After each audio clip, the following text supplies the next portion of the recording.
Good morning dear students. आज हम fine arts के अंदर करेंगे कोटा शैली। कोटा शैली स्टार्ट करेंगे और इसके बारे में पहले थोड़ा सा पढ़ेंगे और उसके बाद इसके आगे विकास से जुड़ी हुई बातें पढ़ेंगे कुछ। तो सबसे पहले देखो कि कोटा शैली क्या है। तो देखो स्टार्टिंग में कि प्रारंभ में कोटा और बूंदी शैली एक ही मानी जाती थी। स्टार्टिंग में क्या हुआ कि कोटा और बूंदी दोनों शैलियाँ बिल्कुल एक समान मानी जाती थी, परंतु उसके बाद जो शोधकर्ता थे उन्होंने शोध करने के बाद रिज़ल्ट निकाला कि जो कोटा शैली है वो बिल्कुल बूंदी शैली से अलग है। जो बूंदी के राजा रतन थे, रतन सिंह के द्वितीय पुत्र महाराजा माधो सिंह ने 1631 ईस्वी में कोटा राज्य की स्थापना की। तो ये क्वेश्चन आ सकता है आपका शॉर्ट में कि कोटा राज्य की स्थापना कब हुई, तो 1631 में। माधो सिंह की निष्ठा और बहादुरी से प्रसन्नचित्त होकर जो बूंदी के राजा थे उन्होंने कोटा का राज्य इनको दे दिया, जो माधोदास थे इनको दे दिया।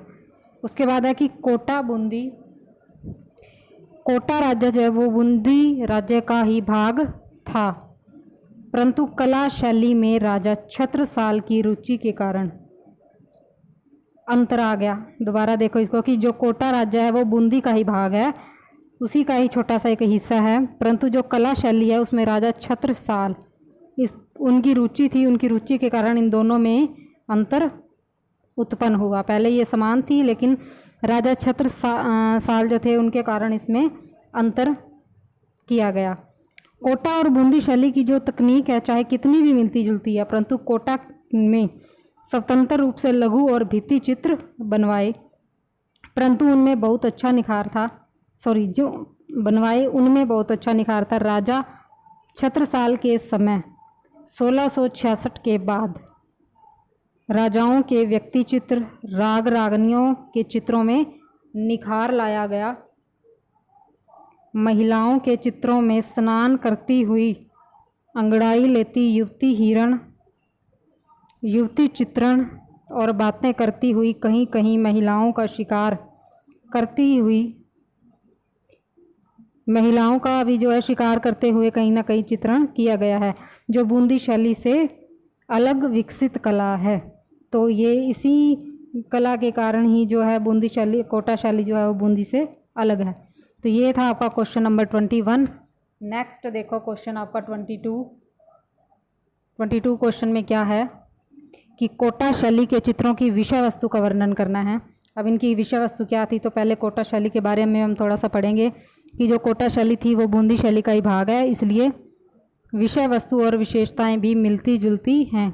परंतु महाराजा छत्रसाल के बाद उसके उत्तराधिकारियों भाव सिंह तथा अनिरुद्ध और भीम सिंह जो था ये कला प्रेमी राजा थे, उनके समय में व्यक्ति चित्र, शिकार के चित्र, हाथियों की लड़ाई के चित्र, नारी के विभिन्न मुद्राओं में चित्रण, जैसे महिलाएं स्नान करती, शिकार करती हुई महिलाओं का बहुत ही सुंदर आकर्षक मुद्राओं में चित्रण किया गया है।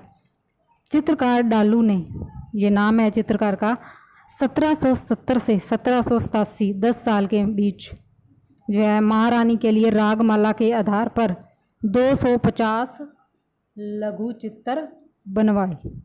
अब आगे आती है इसकी विषय वस्तु क्या थी। देखो इनके भी आपने पॉइंट्स जो हैं वो पॉइंट ही अच्छे से याद करने हैं। आगे अगर आपको अच्छे से हेडिंग याद हो जाते हैं तो आप एक्सप्लेन करना आपके लिए इजी हो जाएगा। तो फर्स्ट पॉइंट देखो इसका, रागमाला।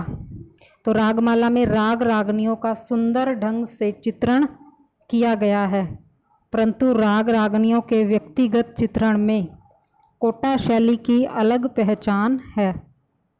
धार्मिक चित्र, राजस्थानी कला में हिंदू धर्म के चित्र अधिक मात्रा में बनाए गए।